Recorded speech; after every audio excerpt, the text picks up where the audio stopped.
Prosto mať za chrbtom takúto lokalitu a nevyužiť to, podľa mňa by bola veľká škoda. Bola.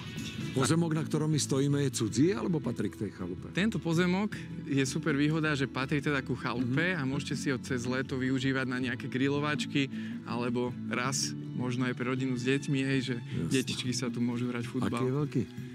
100 metrov štvorcových. A chalúbka má koľko?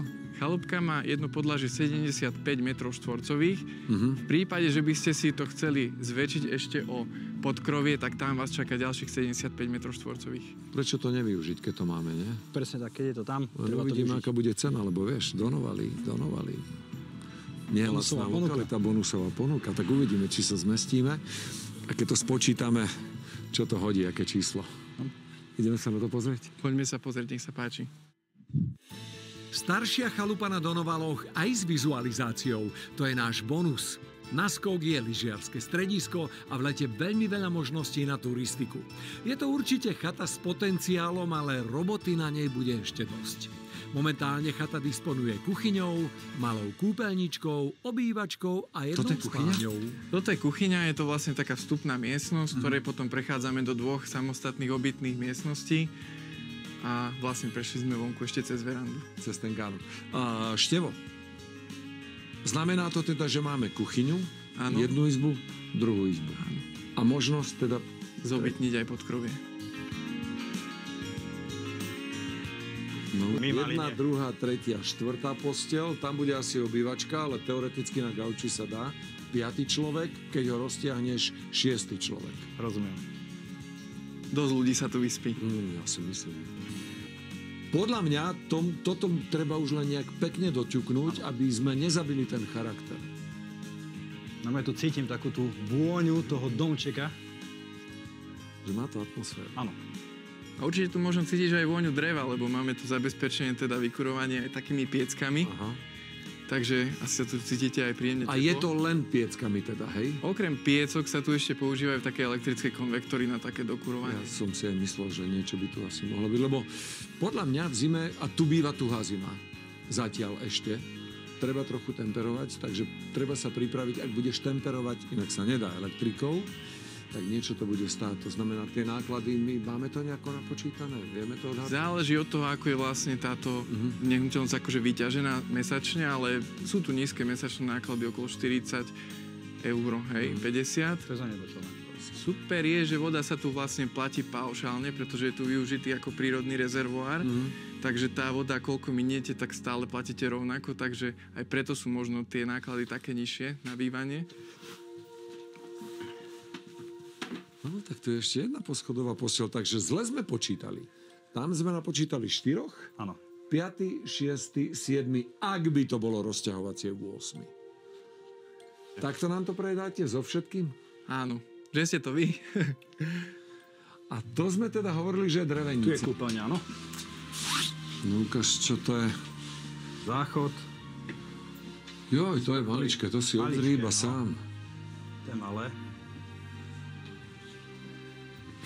Tam viac nie je ani čo pozerať. Je to také maličké. No aby som vás naozaj presvedčil o kúpe práve tejto nehnuteľnosti, tak chcem vám dať taký bonus, slovenskú pivničku o výmere 10 m2, kde sa kedysi piekol chleba. Budeš, žena? Pekár. Namakaný pekár. Fitness pekár. Budem robiť ťažké chleby. Bielkovinové. Poďme na gánok. Veľmi som na to zvedavý. Poďme na ten gánok, tam nás čaká Bali a má tu vizualizáciu pre teba. No to sa teším.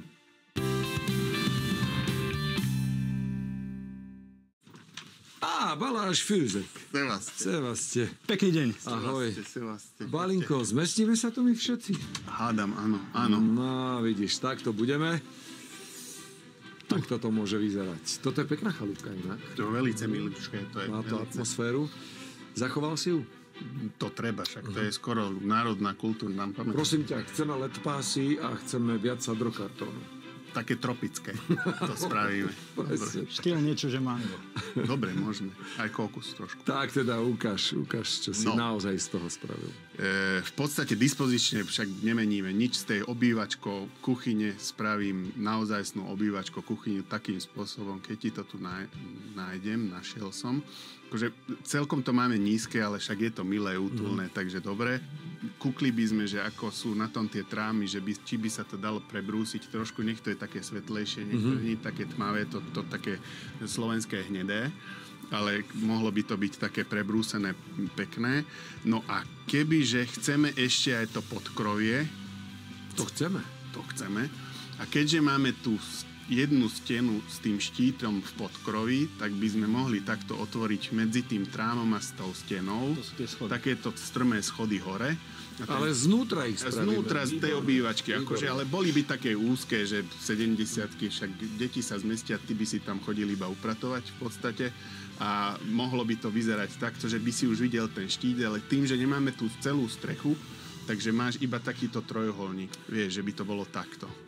Keby sa to dalo, teoreticky aj nejaké strešné okno by tam sa hodilo a jedna izba by bola za tým, takže nad tým vstupom terajším a nad tou spálňou by mohla byť regulérna izba.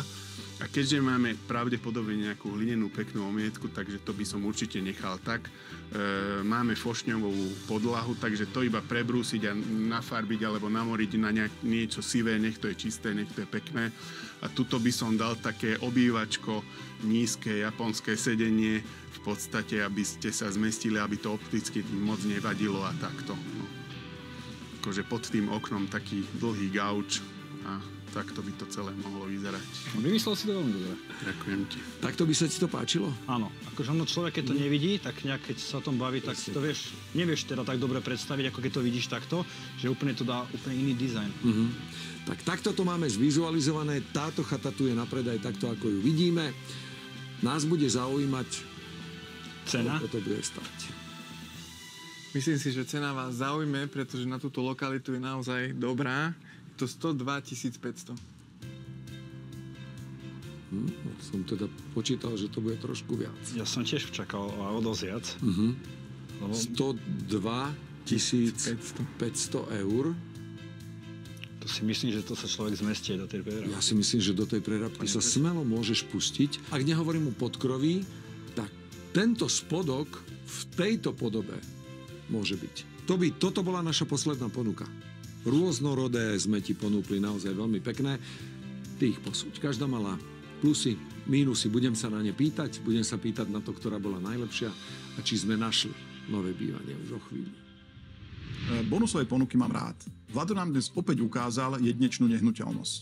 V atraktívnej lokalite sa ponúka pekná historická chalupa v pôvodnom stave.